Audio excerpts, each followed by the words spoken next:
جس مہمان کے ساتھ ہماری ملاقات ہو رہی ہے وہ پاکستان کے سب سے بڑے پرسنالٹی اسیسر ہیں. جب بات کی جاتی ہے MBTI کی تو ایک ہی نام سب کے سامنے آتا ہے اور ان کا نام ہے ڈاکٹر قمر الحسن سر. بہت شکریہ ڈاکٹر قمر الحسن. جب بھی میں آج سے 4 سال پہلے کی میں بات کروں, شاید وہ MAP تھا یا PhD تھا, جب میں نے پہلی تصویر دیکھی میں نے کہا یہ MBTI کیا پڑھاتے ہوں گے, یہ کیا کرتے ہوں گے. پھر میں نے گوگل کیا میں نے اپنا اسکور جو ٹیسٹ ہوتا ہے اس میں ٹیسٹ ڈالا تو اس میں میرا کوئی نہ کوئی پتہ نہیں E تھا D تھا جو بھی تھا. آج تک مجھے سمجھ نہیں آیا کہ یہ پرسنالٹی اسیسمنٹ ہوتی کیا ہے اور نہ ہی مجھے پتا چلا کہ نیچر کیا ہوتی ہے اور یہ جو 4 طرح کے پرسنالٹی میری نکلی تھی اس کا یوز کیا ہوگا. لیکن سر میں آج دعوے کے ساتھ میں کہہ سکتا ہوں اور جتنے بھی لوگ ابھی ہمیں سن رہے ہیں ان کو دعوے کے ساتھ کہہ سکتا ہوں کہ آج مجھے پتا چلا کہ MBTI کہاں یوز ہوتا ہے. بہت شکریہ. آج مجھے پتا چلا کہ میں کیا ہوں, جیسے کہ میں سب کو بتانا چاہتا ہوں کہ I am ESTP اور آپ نے 15 دن پہلے یہ ڈائگنوز کیا اور آج آپ کی اسیسمنٹ کے بعد بھی میں ESTP نکلا. سر بہت زبردست تھا. مزید میں چاہوں گا کہ جو میرے آڈینس ہے وہ جاننا چاہتی ہے MBTI ہوتا کیا ہے, کہاں کام آتا ہے, کیوں کام آتا ہے. This is a question from your side sir. نہیں, بہت شکریہ آپ کا. دیکھیں MBTI کوسچنیئر ہے. MBTI از اے کوسچنیئر. میں اس کو ایک سائنس کہتا ہوں. MBTI ایک سائنس ہے جو انسانوں کی قسموں کو سمجھنے کے لیے استعمال ہوتا ہے.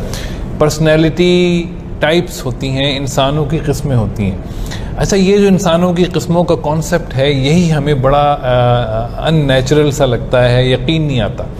لیکن یہ عجیب سی بات ہے, یعنی کہ اللہ تعالیٰ نے جس طرح جانوروں کی, پھلوں کی, سبزیوں کی قسمیں بنائی ہیں اور ان قسموں کی وجہ سے ان پھلوں کو اور سبزیوں کو اور جانوروں کو جاننا آسان ہو جاتا ہے. زبردست. اسی طرح انسانوں کی بھی قسمیں ہیں اور انسانوں کو بھی جاننا اتنا ہی آسان ہے جتنا کہ ہم کسی اور چیز کی ٹائپس کو ان کی ٹائپ جان کے جان سکتے ہیں.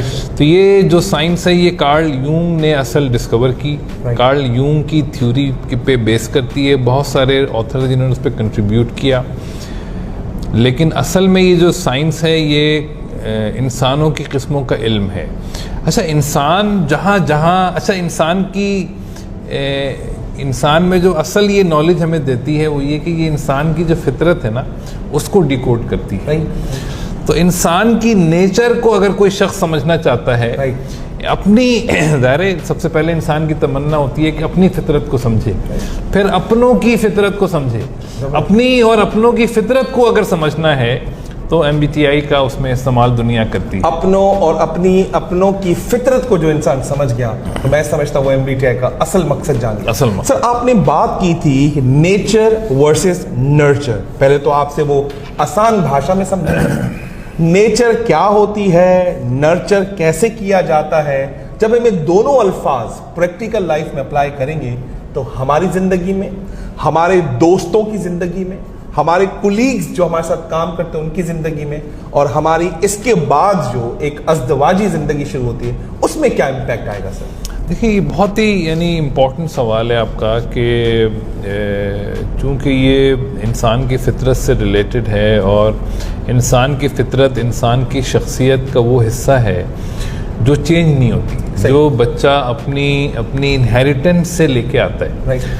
اور یہ ہم جانتے ہیں کہ کسی بھی چیز کو نرچر کرنا ہو, کسی بھی چیز کو ڈیولپ کرنا ہو تو اگر وہ اس کی فطرت کے مطابق اگر آپ ڈیولپمنٹ نہیں کریں گے, بھئی ڈیزل کی گاڑی میں پٹرول ڈال دیں آپ, یہ چھوٹی سی غلطی کر دیں آپ تو وہ گاڑی بند ہو جائے گی. ڈیزل کی گاڑی میں پٹرول ڈال دیں تو میں سمجھتا ہوں گاڑی نہیں چلے گی. سملرلی ایسا ہی بس دیکھیں نا, جب اتنا سا فرق کر دیتے ہیں تو گاڑی خراب ہو جاتی ہے.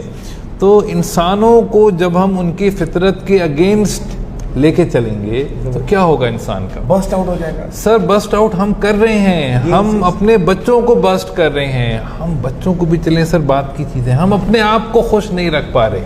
ہم اپنی فطرت کو نہ سمجھ کے, ہم اپنے آپ سے بے بہرا ہو کے دنیا کو جان لیا انسان نے, وہ اپنے آپ کو جاننے میں وقت خرچ کرنے کو تیار. انسائکلوپیڈیا پڑھ لیا, ویکیپیڈیا پڑھ لیا, بلاک چین پڑھ لیا, کلاؤڈ پڑھ لیا, اس کے بعد آنے والی آرٹیفیشل انٹیلیجنس پڑھ لی. نہیں پڑھا تو انسان نے اپنے آپ